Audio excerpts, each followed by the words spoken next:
Neha, we are live. Okay. Good evening, everyone. Welcome to another informative session on the White Army on approach to dysphagia.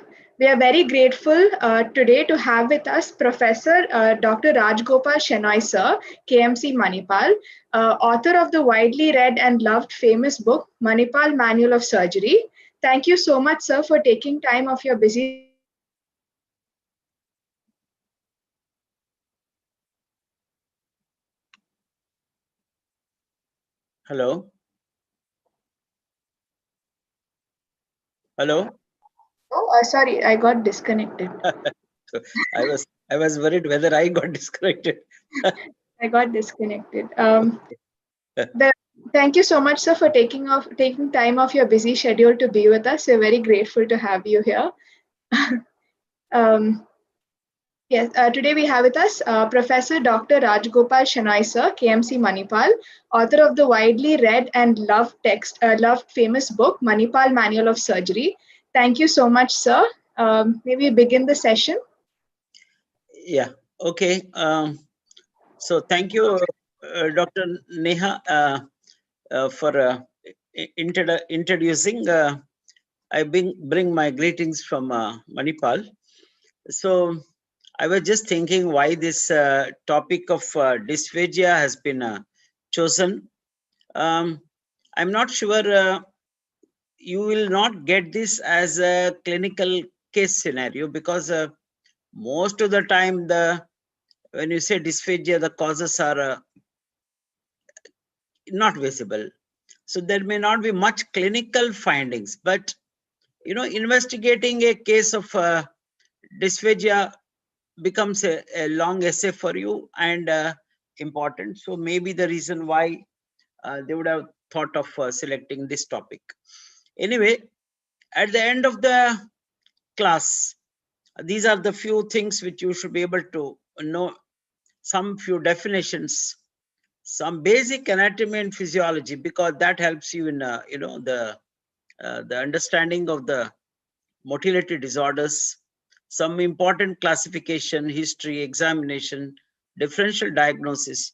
I'm going to touch upon quickly few aspects, only the management, because my talk is actually on approach to dysphagia. Remember, this is approach to dysphagia, not any very specific issue. Don't be under the impression that I'll be talking all about carcinoma esophagus, everything about achalasia. No, we'll just touch upon few things and interesting some case capsules. Easy definition for dysphagia is simple, difficult in swallowing. But this is an important definition that when there is an abnormal delay, there should be abnormal delay in the movement of a food bolus, right, from the oropharynx to the stomach. So if you can remember this definition, it is good. So difficulty in swallowing, everybody accepts it. So if you say this, you may get more marks. There is an abnormal delay of the movement of the food bolus from the oropharynx to the stomach. So then what is odynophagia? Painful swallowing. Whenever there's a pain with the swallowing, means you think of something related to very high lesions, oral or oropharynx, which may be a quinsy, peritonsillar abscess, tonsillitis, acute typical feature of that acute pharyngitis. So these are the one which produces odynophagia. Few words about the anatomy. As you know that esophagus is a 25 centimeter length if you look at from the cricopharynx to the esophagogastric junction. This is also called as a GE junction. It's also called as cardioesophageal junction. Better remember as GE junction, right? So this is about 40 centimeter actually from the incisor teeth, incisors, but 25 centimeter is the length of this. So to reach the cricopharynx in endoscope, you need to go about 15 centimeter. So when we do an endoscope, you reach 15 centimeter means you are at the cricopharynx. This is the place of one sphincter. So this is one physiological constriction that is happening at the cricopharyngeal level. Now around 25 centimeters from incisor teeth. These are the tracheal bifurcation, and then also you got the arch of the aorta here coming down. There is another area of physiological constriction. Remember, it's only physiological. Scope goes easily.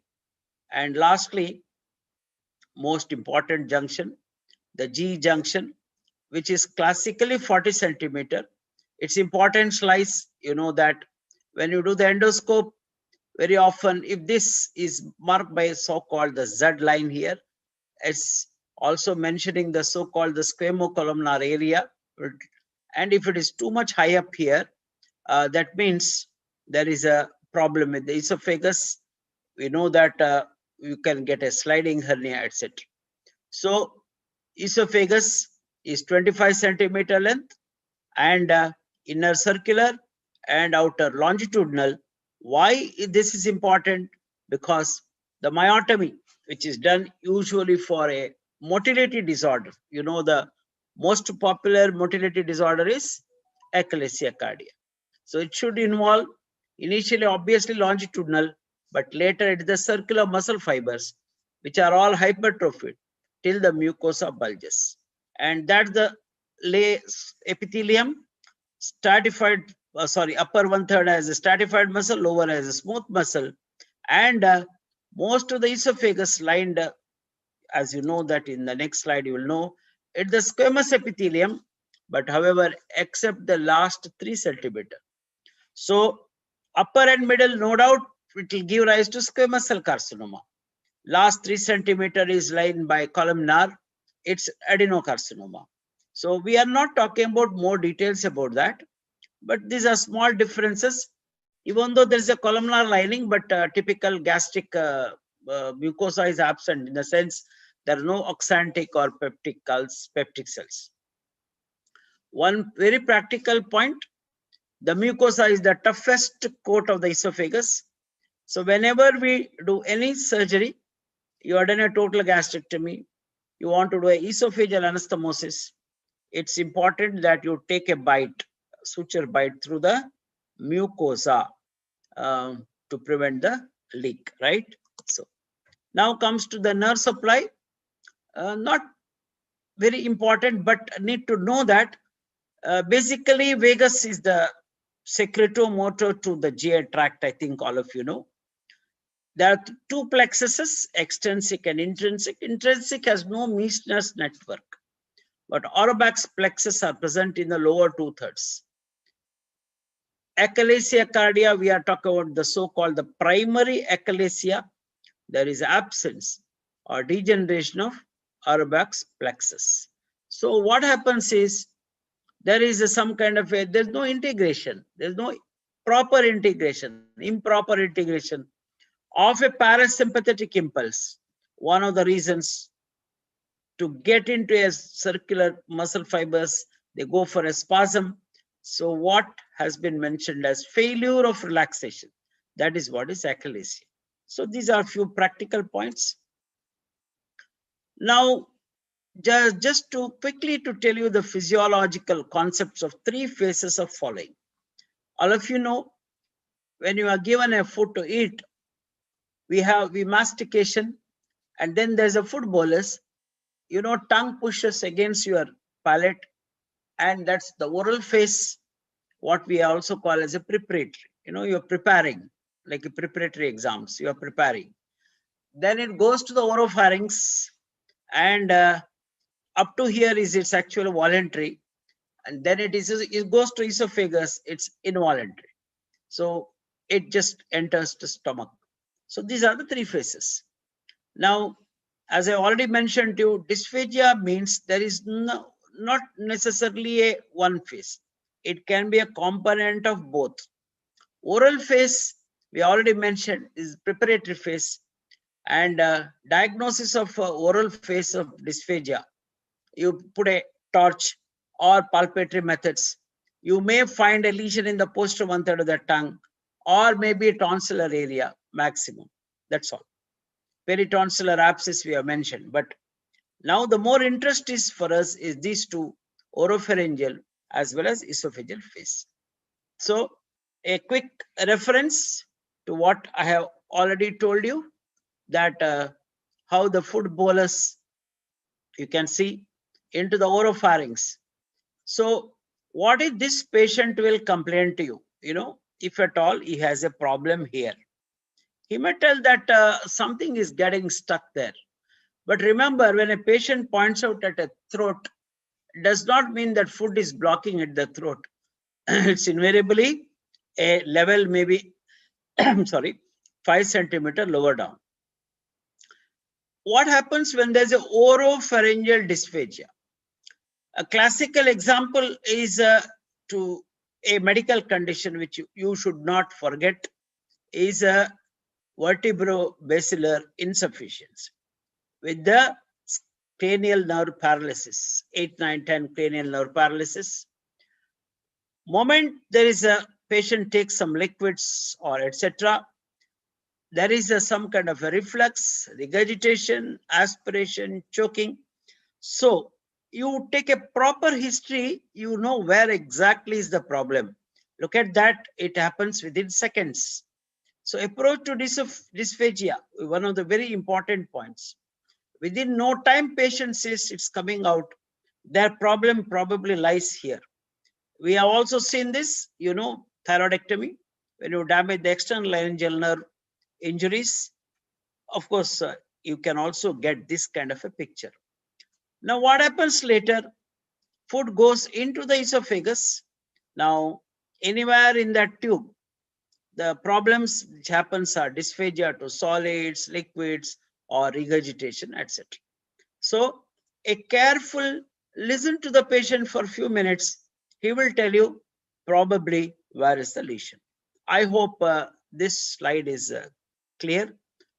Neha, is the slide clear? Yes, sir. Okay, thank you. In between, I just need to know that you people are there, at least few of you. Yes, Yeah. sir. Now, we'll go to some of the basics of how do you classify dysphagia. These are the standard undergraduate questions in the sense, how do you classify intestinal obstruction? How do you classify bleeding per rectum?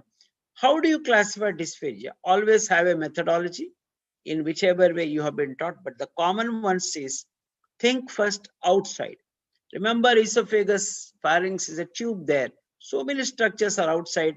I have given you one classical picture of a thyroid gland. It's not common to get a dysphagia unless the posteriorly it's enlarged to compress the esophagus. Breathing difficulty more common, trachea is anterior. Any cardiac enlargement in the mediastinum, aortic aneurysms, large mediastinal nodes, maybe a lymphoma, more common. We also call a mediastinal lymphoma.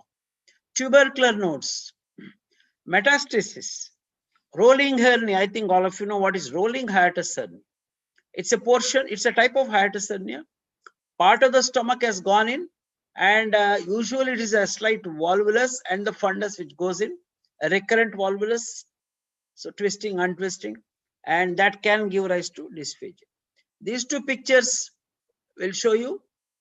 One is a thyroid, another you can see here, a mediastinal mass, right? So simple chest X-ray, value of a chest X-ray in evaluation of a dysphagia. So these are some of the causes from outside. I just same thing, these soft tissue shadows in the mediastinum, these are also called as pseudo tumors. They are not tumors. Could be a large cold abscess, could be a large group of nodes. This is one example of, as we're talking to you about rolling hernia, a portion which has herniated there and causing compression on the esophagus. Now, what are the causes in the wall of the esophagus? So whenever we talk about the wall, these are the list which is now very, very important. One is the stricture. And when it comes to stricture, just remember the most common cause of a stricture is a suicidal or accidental poisoning of, they are called lye strictures, the household bleaches, sulfuric acid or sodium hydroxide. These are the ones which causes acid poisoning. Tuberculous strictures, sometimes even a capsule stricture called a tetracycline capsule strictures were common earlier. Carcinoma esophagus, esophageal diverticulum, not very, very common, called a Zenker's diverticulum at the upper end. Now, these two are the important ones here. One affects the upper end, cricopharyngeal spasm, that is the Plummer-Vinson. One at the lower end, that is achalasia. I have put the last one as tetanus as last. Remember, your generation probably will not see much cases, or rather you might not have seen. Once upon a time, tetanus used to be quite common, and when joined long back as a junior faculty, a patient who comes and says, I got a little bit of a swallowing difficulty, and he goes to the ENT department. The ENT department, the senior resident in the outpatient department, he does a little rigid endoscope. I am talking about those days in early 90s. And he says it is normal, but there was some problem of, patient opening the mouth, etc. This patient comes back in the evening with abdominal pain. He thought he might have perforated. So he calls a surgeon. We examine, and there was guarding and rigidity. And history, again, go back to the history. Patient says there was some small bandage which was put to the left thumb. We asked, what is that? He had injured about 3-4 days back. And it was a case of a tetanus. Tetanus causing a spasm of esophagus, spasm of the muscles. So this is just to tell you an example of how history is important. Yes, nowadays you will probably not see this case. This is a spasm of the muscles. Now coming to the lumen, accidental, again, foreign bodies, dentures, coin, nails, anything is possible. Patients may be mentally having a disturbance. So you may take any item, it may get a block in the lumen of the esophagus. Fish bone, chicken bone, these are also the possible cause of a dysphagia. So that's the picture to you, showing the lymph nodal mass here, and that's the trachea, that's the esophagus. So thyroid is here, compressing, arch of the aorta, cardiomegaly. So various causes of dysphagia can be classified, as I mentioned, intraluminal, wall, and outside. That's the way you can classify. They can also, if you want to get more marks, you can classify like this. Either it's oropharyngeal or esophageal. I mentioned to you, oropharyngeal is the one which occurs within seconds with some nasal regurgitation, drooling of saliva, etc. Esophageal is the one which occurs sometimes about 1 or 2 minutes later with the real feeling of something getting blocked there. The dysphagia can also be called intermittent, progressive, acute, or a chronic. We will see. So these are the 3 classifications in addition to etiological, what I mentioned. Now, I mentioned to you about the oropharyngeal dysphagia. You know the parts of the oropharynx. That's what these are the ones: epiglottis, palatine, tonsil, palate. So there is some delay there. Anatomically or structurally, there may be an obstruction. And whenever there's a neuromuscular abnormality, I mentioned to you, say Plummer-Vinson with the cricopharyngeal spasm, there is a regurgitation. How to quickly differentiate? That's what I mentioned to you.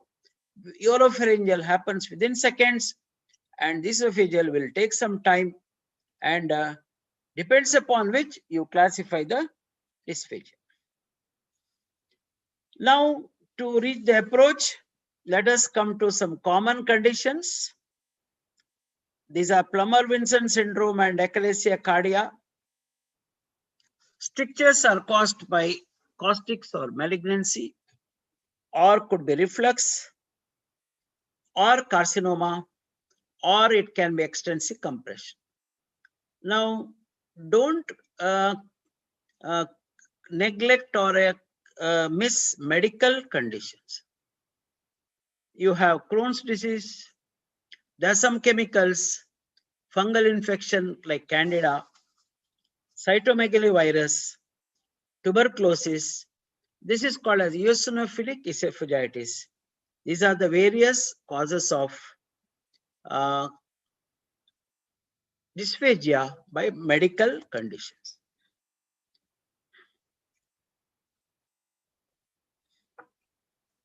Now history, acute dysphagia is common in children. Foreign bodies, history of accidental ingestion should be taken. I mentioned about vertebrobasilar insufficiency in elderly can give rise to acute dysphagia. Now causes of chronic dysphagia, there are many: achalasia, Plummer-Vinson, carcinoma. These are the ones which causes chronic dysphagia. What is the history which you will take? Age. Achalasia and Plummer-Vinsons are common in middle age. Foreign body in children. If there is a change in the voice or a hoarseness, it suggests advanced laryngeal carcinoma. If patient has got regurgitation, think of a spasm or think of achalasia cardia. If patient feels some kind of a chest pain, some discomfort, that is also a feature of a esophageal disorders. When the esophagus dilates, it will be sometimes quite huge. You can also call it as a sigmoid esophagus. That also can give rise to heaviness. Retrosternal pain. Typically, they have some heartburn. This has been confused as retrosternal pain. So this heartburn is confused for angina pectoris. When there is a spasm, when there is stasis, patient also can have cough. Regurgitation may be followed by cough. Patient sometimes complains of some feeling here, which has been described as globus. Loss of weight, loss of appetite are features of carcinoma. So this is what history you have to take. But also I have mentioned to you, you see here, potential progression. Initially, patient may tell, I have got dysphagia to solid. Then he goes to liquids. That means he is having probably a obstruction. That is the mechanical obstruction. That is carcinoma. Remember, it can also be a feature of a motility. It does not mean that achalasia cardia will produce only a difficulty for liquids. You know that it's mentioned in a patient who has got a carcinoma, there's a growth. Initially, it's a solid and later it is liquid. Whereas in achalasia, solids will go because of the gravity. The spasm will get relaxed and solids will grow. But it can be both. It's also called a spastic achalasia. There are 2-3 types. It's also important to find whether there is intermittent dysphagia, non-progressive. So if it is a non-progressive, means carcinoma is unlikely. So I have mentioned to you this entity called as eosinophilic esophagitis. Normally, esophagus does not have any eosinophilic epithelium. This could be an immune reaction. This is common in Western countries. It gives rise to non-progressive dysphagia, right? Now, there are 2 other rare things, Webb's and Schatzki's ring. They are also can give rise to non-progressive. It's a thin mucosal structure near the G junction. So it can cause food bolus obstruction, regurgitation, and this can occur after rush. So look at that, non-progressive dysphagia. Now, when it comes to progressive dysphagia, means, as I mentioned to you, one is carcinoma, another could be a stricture.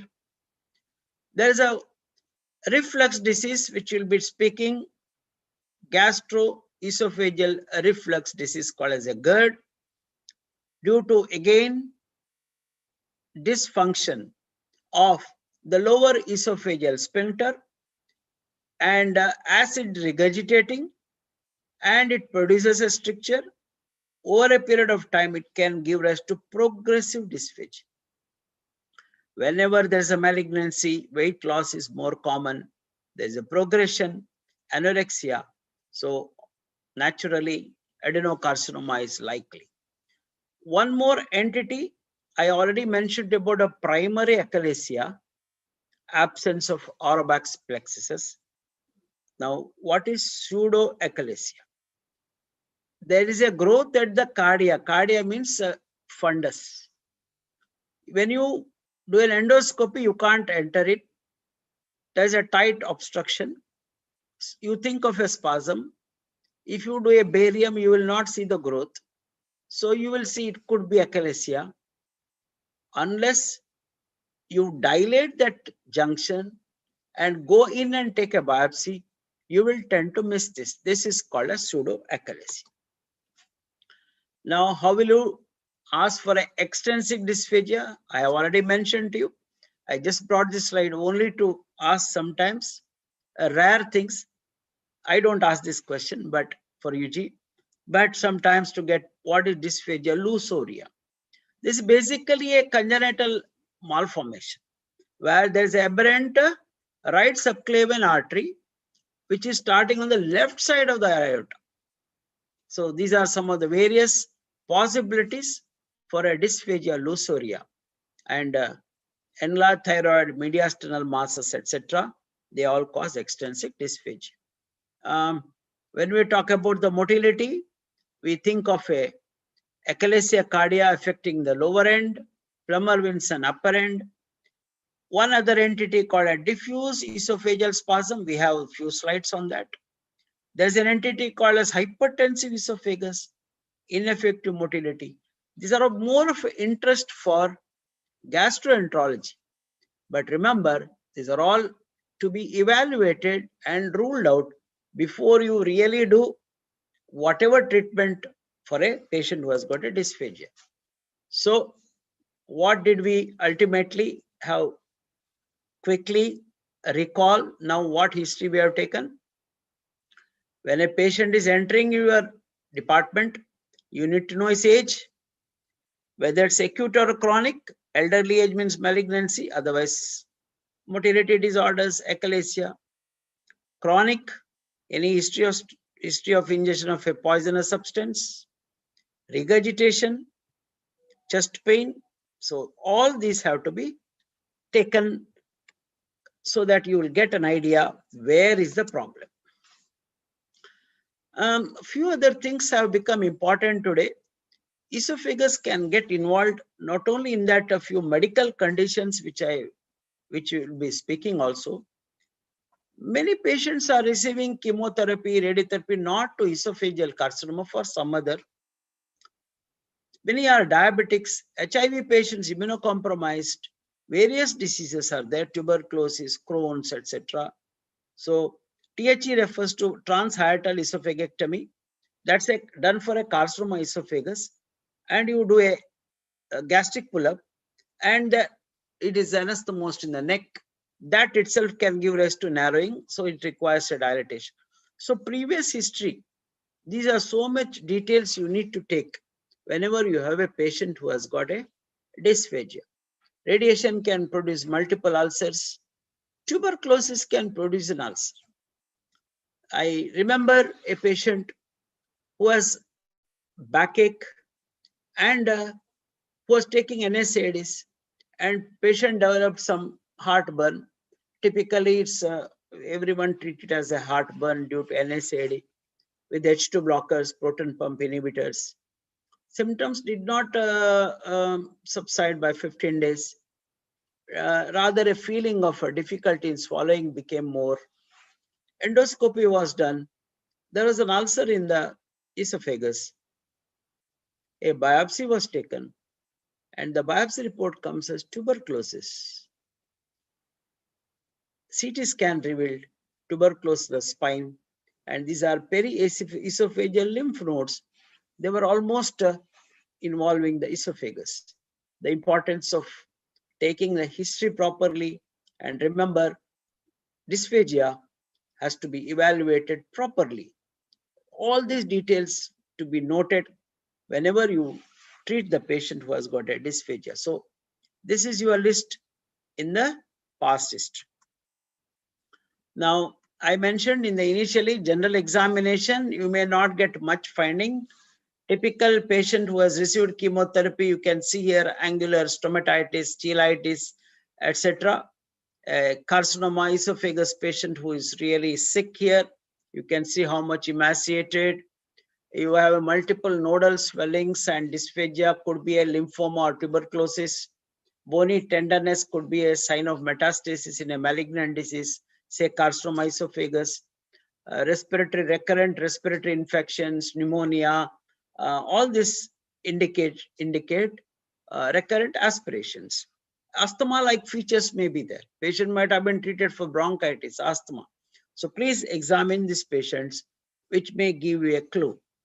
This is, you can see here, angular cheilitis, angular stomatitis, and just watch this video of this lady who has been asked to show her tongue and look the oral cavity properly. Can you see the vermilion border? All the stomatitis, cheilitis. And this is all due to habit of pan chewing. You can see how bad are the nicotine stains here. And she had a post-cricoid carcinoma. Post-cricoid carcinoma is quite common in our area, those who consume this pan and betel nut and keep inside what has been called as a quid. Yes, this is a thyroid, these are the lymphoma. Can you see this patient carefully, the third picture? This is a large parotid swelling there. Dr. Neha, you are there? Yes, sir. This is a large parotid swelling. Can you see the oral cavity, something there? Can you tell, can you guess what it is? At least try. So is it the deep lobe involved? Very good, well done. So remember, a surprise, it's a large deep lobe tumor. These are all called dumbbell tumors. So obviously I have put such a big picture that you can't miss it, but nevertheless, I give you credits. So these are the things which you need to know, that this patient says, I have got something also there and I can't swallow properly. Yes, pallor, supraclavicular versus node. That's a versus node there, nicotine stains. So all this to look for in the clinical examination. So take a history properly, come to diagnosis, and that's how you make a proper conclusion. Oh, this could be this could be this. Now investigation. Remember, X-ray chest is not the investigation of a choice. But remember, you take an X-ray, what you can find. Theory paper, you will be able to write. So you can see a large soft tissue shadow here.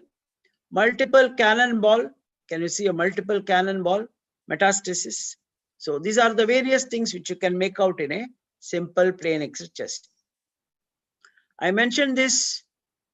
The investigation of a choice for a dysphagia is a esophagoscopy, especially if you suspect carcinoma esophagus, esophageal stricture, reflux disease, all because you have a Barrett's esophagus. I will show the picture. Some kind of a red angry looking lesions. You can even grade a Barrett's, grade a reflux. There are ways to even a score. You can give a scoring system also. There could be a diverticulum, carcinoma, oropharyngeal cancer. This is a case of a varices for which this is a sclerotherapy, and that's a band. I just want to show you one complication is a later stricture can develop more so with the sclerotherapy. So nowadays the banding is preferred. You can see here a case of a Barrett's where the squamocolumnar junction is lifted up there. It's a short segment Barrett's. It's a pre-malignant condition. You should need to know. So that odynophagia, these are all some of the things which these patients, if they have more of a complaint of a heartburn, weight loss, that means you think of an endoscopy because he could be having a malignancy, not a motility disease. Yeah, these are some of the pictures. Yeah, that's the Barrett's. That's the normal. You can see it almost a pinhole-like tight stenosis. That's a growth. Lower end of the esophagus. Endoscopy also helps. During the endoscopy, we ask the patient to cough or a Valsalva cough so that we know that sometimes the gastric junction can go up to know that, oh, this could be a hiatus hernia or patulous sphincter. So reflux of the acid. So these are the few things can be noted also in a sliding, in a endoscopy. But if you are asked what is the investigation of a choice for achalasia cardia, and that is esophageal manometry. So in the approach, we ask for a chest X-ray, which will help you for a mass lesion, metastasis, etc., or lung condition. Do an endoscopy for a few diseases like a reflux, Barrett's, carcinoma, or to stricture. Now comes the motility. You have motility disorder in mind. Could be a women dysphagia anemia, that is the Plummer-Vinson, or could be regurgitation, heartburn, long-standing achalasia. So then comes the esophageal manometry. So manometry also helps in a GERD. There's a gastroesophageal disease where you keep a probe there and measure the ambulatory pH monitoring. But what happens in achalasia cardia? It's an hypertensive sphincter, does not relax on swallowing. There's an aperistalsis in the body and increased resting pressure. So these are all various things you can note down by esophageal manometry in cases of achalasia cardia. On the other hand, in case of a GERD, you need to know the ambulatory pH monitoring. So that also helps. Rather, that is the diagnostic investigation in a patient who has got a gastroesophageal reflux disease. I just shown you just a small picture. I'm not an expert in this area, but remember one thing. There is a contraction of the high amplitude of a longer duration with, sorry, yeah, this we have finished, yeah. Manometry in a diffuse esophageal spasm. The difference between achalasia cardia, in achalasia cardia, there's circular muscle spasm, so it does not relax. But here, normal sphincter. But then where is the problem? Problem is in the esophageal peristalsis here. So contractions are high amplitude and for a longer duration. So this is to show that this is diffuse esophageal spasm. So achalasia, the circular muscle fibers or LES is under spasm, whereas the diffuse esophageal spasm, esophageal sphincter is normal. I already mentioned about the manometry. So it is gives a important idea about the esophageal peristaltic sphincter function. And there are so many subsets of the motility disorders. Manometry will help. And there's also a classification. You can read about this called a Chicago classification so that to plan a proper treatment for motility disorder. I mentioned to you about the gold standard, especially for the reflux disease, and that is 24 hours pH monitoring. That means you are certain that patient has a reflux, there's a heartburn, it's not achalasia, but you do endoscopy, you are not sure, atypical symptoms. Then it's better to get a pH electrode there in the lower esophagus and measure for 24 hours. And reflux means that should be a pH drop to below pH 4. That means he has got a reflux disease, so that you can identify a reflux disease and you also can note down the type of the disease. So this 24 hours pH monitoring is the gold standard for a reflux disease, also gastroesophageal reflux disease. In the approach to the dysphagia, your patient has got some problem you think you are not able to really pinpoint. CT scan is very ideal. Either it's the space occupying lesion in the mediastinum, you can see here, there's a mid-esophageal carcinoma there. Again, here you can see a block of sudden block there. So CT scan is extremely useful. It can also tell the lung secondaries if they are present, pneumonia changes, mass lesions, mediastinal lymphoma. So CT is extremely useful. I just want to show you this, showing a superior mediastinum here, a anteromediastinum thymoma. These are the four masses have been described as, terrible T's. Thymic tumor, teratoma, germ cell tumors. So, and a terrible lymphoma, this large lymphomas, and a thyroid, of course. Sometimes you do get a substernal thyroid or intrathoracic thyroid. So these are the four T's called as terrible T's in the mediastinum. With the advent of the investigations such as endoscopy, manometry, 24-hour monitoring, even we don't do barium for example, in carcinoma esophagus nowadays. Not really indicated. You have an endoscopy, you take a biopsy, then you do a endosonography. However, there are few things we need to know. If you are doing a barium, you need to know the lumen, dilatation. Whenever I will show the barium picture, please use these three words. Irregular intrinsic persistent filling defect means that indicates this could be a malignancy. By seeing one picture, you should never always commit and say that this is a carcinoma. Barium can demonstrate hiatus hernia. If there's an axis change in the esophagus, fibromuscular tube, straightened means it could be one of the worst signs of malignancy. In a case of a ACHALASIA cardia, sometimes sometimes the esophagus can take a big dilatation, so much thickened, almost like a sigmoid S-shaped. So these are the things which you can get by barium. It's a smooth ending, bird's beak appearance, classical of ACHALASIA. The second picture is a rolling hernia. What happens is this undergoes volvulus. So the fundus from left comes to the right, turns like this and goes, and that causes a bit of compression. This can be a recurrent problem. So that's one of the causes for a dysphagia. As I mentioned to you, whenever you are asked for to give a proper diagnosis, you need to ask for 3-4 films of the barium. You can see here. So these are normal actually. These are normal esophagus. And these are all depends upon the time you will get a diagnosis. Here is a situation of a upper esophageal or supraglottic carcinoma. You can see here a moth-eaten appearance, irregular, intrinsic, persistent filling defect. And watch this video of a carcinoma it's a post-cricoid region here. This is the entrance to the esophagus, narrowed.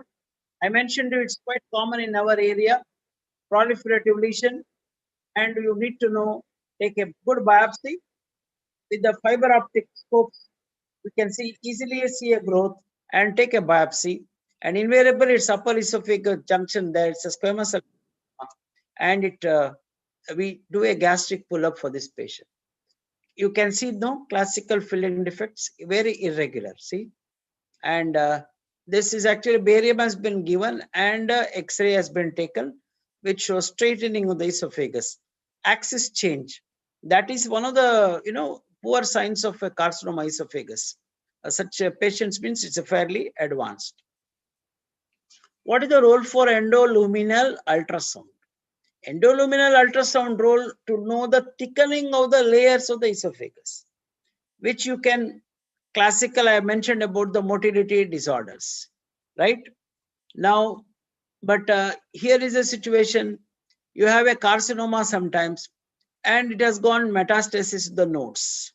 Very ideal investigation of a choice is endoluminal ultrasound. We don't do the investigations, every investigation in all patients, because depends upon the case. You select an investigation. Your patient is a carcinoma esophagus, mid-esophageal growth.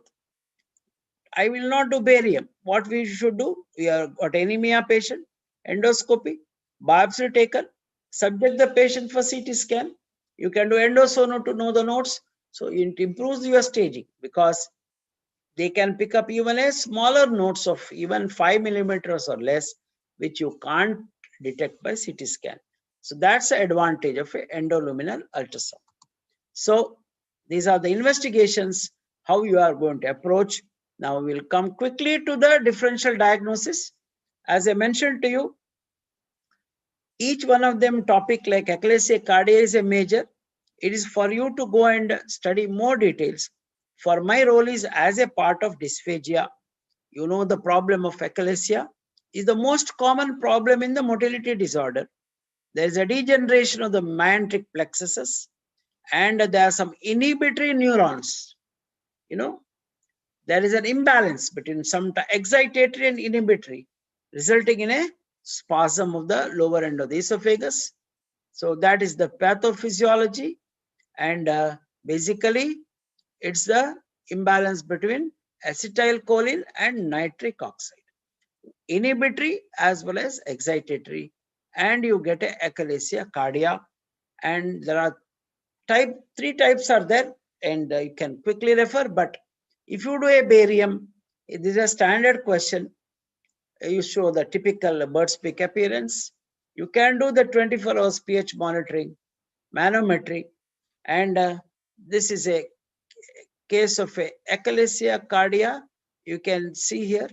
So various presentations of achalasia cardia can be there. To treatment of achalasia cardia, the basic aim is to reduce the pressure. Calcium channel blocks like nitrates are given, not much of a help. Botulinum toxin is also tried. You can inject in multiple sittings, but the best results are only by two things like pneumatic dilators. These are the balloon dilators across the sphincter. They tear the muscle fibers in a controlled manner. How much pressure you need, you have the control with that. Today, the treatment of choice is a laparoscopic myotomy. Also, originally, it's a Heller's cardiomyotomy, open method. Same thing is done by a laparoscopic method. Invariably, once you do a myotomy, it takes about 6 centimeters of the esophagus or 8, and 2 centimeters of the stomach. A little more means a reflux is a possibility. So, a anti-reflux procedure is usually added to it. And latest is it's called a poem, can appear as a short note for you, minimally access procedure done by surgeon or even a gastroenterologist. You are doing from outside for a surgical myotomy. Here you are doing it from inside. Endoscope is put, a submucosal tunnel is created. The muscle layer is quite thick, circular muscle fiber. So you divide it, good length of that. There's a method, and few clips are applied, and that's what is per oral endoscopic myotomy, also called as poem. Is there a role for esophagectomy in these patients? I am talking about achalasia cardia. So you have tried the medical line of management, you have tried the pneumatic dilatations, you have done myotomies, but some of these patients are very refractory. The esophagus is so much dilated, failed myotomies, failed reflux procedures, anti-reflux procedures. You have done a biopsy. I forgot to mention, achalasia cardia is a pre-malignant condition, and it has come as dysplasia, etc. There is a role for a esophagectomy. Non-surgical treatment, I think I have already mentioned. Plummer-Vinson, just a few lines, is some achalasia-like feature, but not truly achalasia. It's at the upper sphincter. There's a real spasm at the cricopharyngeal level, and it could be associated with the post-cricoid web.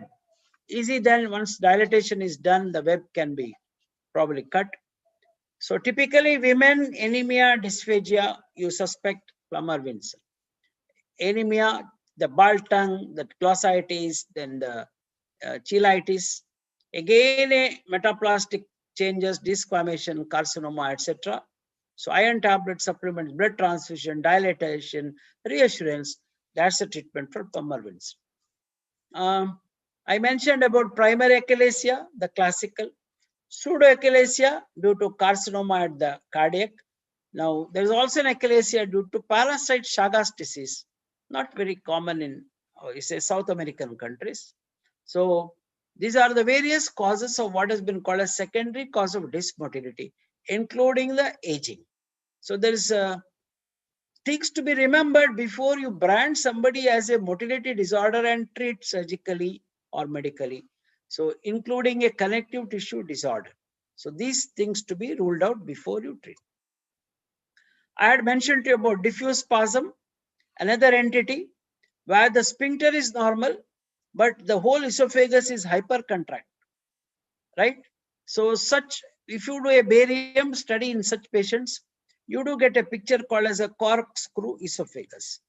This is one of the pictures of the such patients. Remember, this is not carcinoma. You look at that long end. So that is not carcinoma. This is a diffuse esophageal spasm, right? So if you have tried all the methods of treatment, the only other option is a long myotomy. This is a thoracotomy. You can see the lung there. The whole esophagus has been thickened, mobilized, and a myotomy has been given. You can see here, and that is the you do for a diffuse esophageal spasm. Please remember, they have not responded to other treatment. GERD or a gastroesophageal reflux disease is a major topic for you, with or without associated with the sliding hernias. Basic problem I have mentioned about the G junction. It could be related to the angle, what has been called angle of His, or rosette-like folds, mucosal folds problem, or a lower sphincter itself is a patulous. Obesity, muscular degeneration, so many things have been mentioned here. So regurgitation, heartburn, all that mentioned. But long-term complication is a Barrett's esophagus. The lining becomes columnar up to the mid-esophagus level itself. So they are also called as peptic strictures if they develop a stricture. Only advantage of peptic strictures means they are short segment. They can easily undergo a balloon dilatation. So anti-reflux measures, proton pump inhibitors, lifestyle modification, all that has to be done. Strictures means they undergo dilatation. The reflux is dominant, then of course Nissen's fundoplication or any other plication is required. This is a case of a Barrett stricture. Biopsy has ruled out a malignancy. So a balloon has been put here and it has been dilated. At least you need to dilate it up to 16 millimeters so that patient should be able to swallow. I hope it's clear. Or 30 mm of mercury. That's the pressure. And lumen diameter is 16 millimeters. That's the fundoplication. This is the spleen. Fundus has been brought this side and plicated anteriorly. That's about the GERD. Now, corrosive stricture, few words about that. I mentioned to you, sulfuric acid is, acid that can affect the stomach more common. The problem of these acids are, they causes pylorospasm. Once there is a pylorospasm, more acid is there pooled in the stomach, more damage. Alkalis more causes damages more of esophagus, but remember both are possible. In acute setting, there's so much spasm and ulcers. There is an absolute dysphagia. You can't do anything with that. Don't try to attempt a nasogastric tube, etc. You may have to do a feeding jejunostomy to wait for 4 to 6 weeks of time and then decide about the proper whatever treatment you want to do. The few things are important here is, see how they can present with drooling of saliva, abdominal guarding rigidity. There's a late complication of this stricture of developing a carcinoma even after 20 years, 30 years, etc. So most of the strictures are located in the middle third of the esophagus. So sodium hydroxide is an alkali, sulfuric acid is an acid, So again, dilatation, 6 weeks. The standard time is 6 weeks. Bougie dilator is more effective, and balloon dilator is also possible. But remember, there's a chance of a perforation with the balloon. So I mentioned about the little bit of steps of the stricture dilatation. Put a scope, guide wire, scope is withdrawn, and there's a guide wire. Then you have a solid dilators with the various diameters. I mentioned about up to 16 millimeter dilatation, which give a normal swallowing. That's about the strictures. So you can see esophageal stricture and a gastric antral stricture in a patient, and all dilator, everything is failed in this patient, and you can see a scar. Can you see a scar here? That's the left side of the ear, and he underwent a total esophagectomy and even a gastrectomy, and we have to do a colonic pull-up for this patient, colonic pull-up, and surprisingly, in spite of a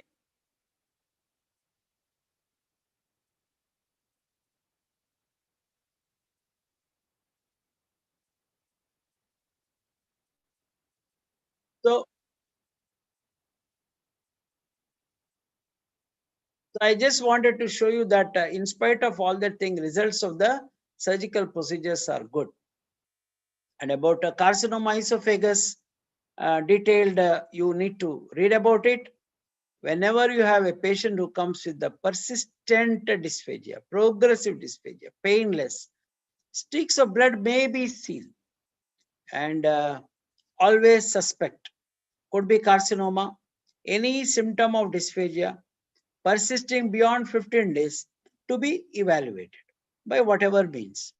So investigation of a choice is an endoscopy and a biopsy. Metastatic workup is done by the CECT. Of course, the treatment depends upon the staging, etc., etc. I think it's beyond this here, but anything which has gone into the peri-esophageal tissue, T3 lesions, etc., need to give a neoadjuvant chemotherapy, control the disease, and then, of course, the treat surgery. Squamous cell carcinomas, upper esophagus, can also respond to radiation, and adenocarcinomas, you have this 3-stage, 2-stage, even a transhiatal or a Boehringer's esophagectomy. So I hope you will read about it. Just to show you upper esophageal cancer, made you can see so much irregular endoscopy showing a growth, showing a growth there, friable, and biopsy comes as adenocarcinoma. A patient who has undergone a transhiatal esophagectomy, transhiatal, that is a total laryngopharyngoesophag. TLPE means total laryngopharyngoesophagectomy for a post-cricoid region growth here, which is blocking here. So when a gastric pull-up, you can see the stomach inside, and still the dysphagia is completely relieved in this patient. I mentioned about the transhiatal. This is a can see mid here, and you can see the specimen of a transhiatal esophagectomy, upper end, and there's a lower end, small cuff of the stomach here, and rest of the stomach is taken up and anastomosed to the pharyngeal, esophageal part of the pharyngeal pharynx here. So now dysphagia is one of the important part of carcinoma esophagus or other conditions where you want to give a palliation. For example, carcinoma, inoperable 3 months, 6 months. The self-expandable stents are available, metallic stents. They are coated and uncoated.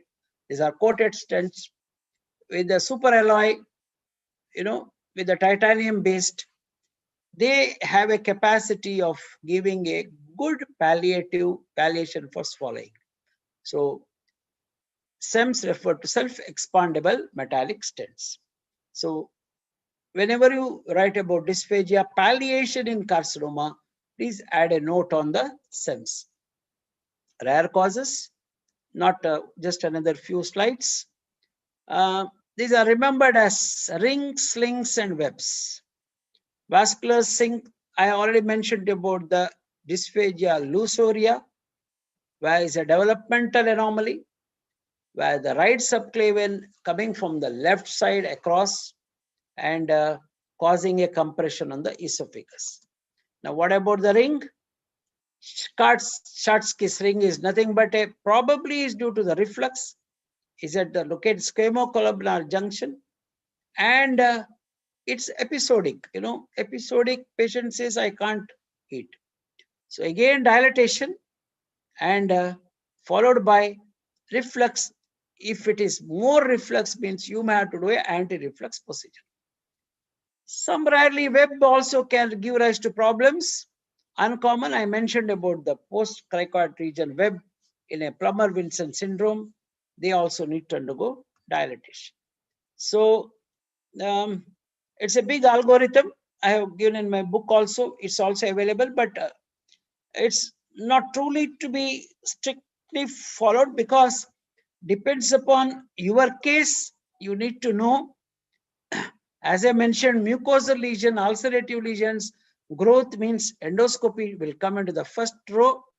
You identify a lesion, foreign body, you can remove it, therapeutic also. You have a lesion in the wall, yes, biopsy. If it is a carcinoma, treat it. You endoscopy shows a extraluminal compression. You can go for a CT scan, shows a compression, depends upon which you decide. Whenever you suspect a motility disorders, dilated esophagus, yes, then according to the type of the disease, you treat them. Like achalasia means a myotomy or rolling hernia, reduction of the hernia, etc., etc. Last but not the least, there is an entity called as functional dysphagia. These are the patients where they could be also mentally disturbed patients.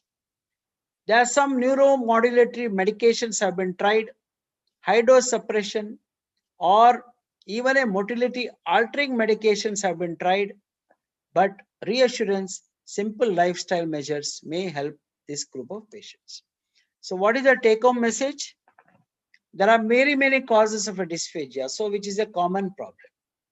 Good history, examination. I mentioned oropharyngeal dysphagia means immediately it happens. Drooling, regurgitation, choking sensation, etc. Whereas esophageal means it takes some time and the food really getting stuck. Endoscopy, I mentioned, the gold standard for many conditions.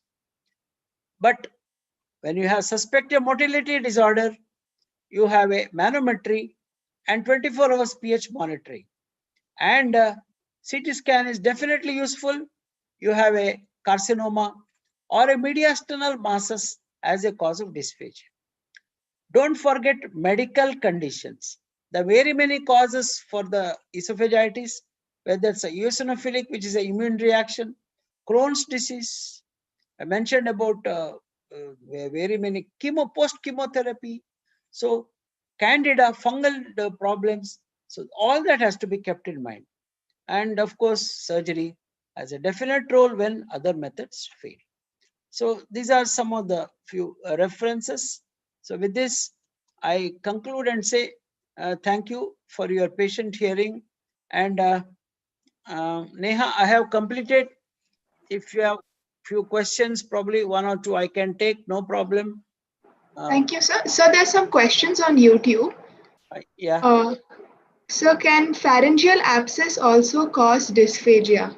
Yeah, I have, I think, mentioned in the very early part of my talk as what has been called as oral or oropharyngeal.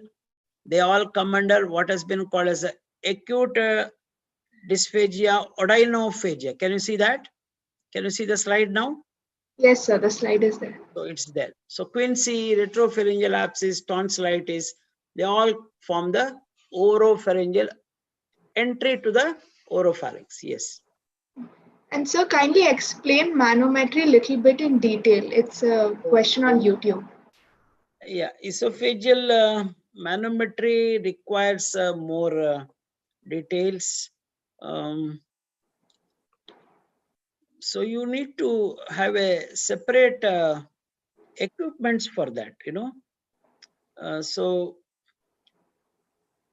you need to have a separate equipments whenever you do this manometric measurements. So the slide is there. I don't know. Yeah.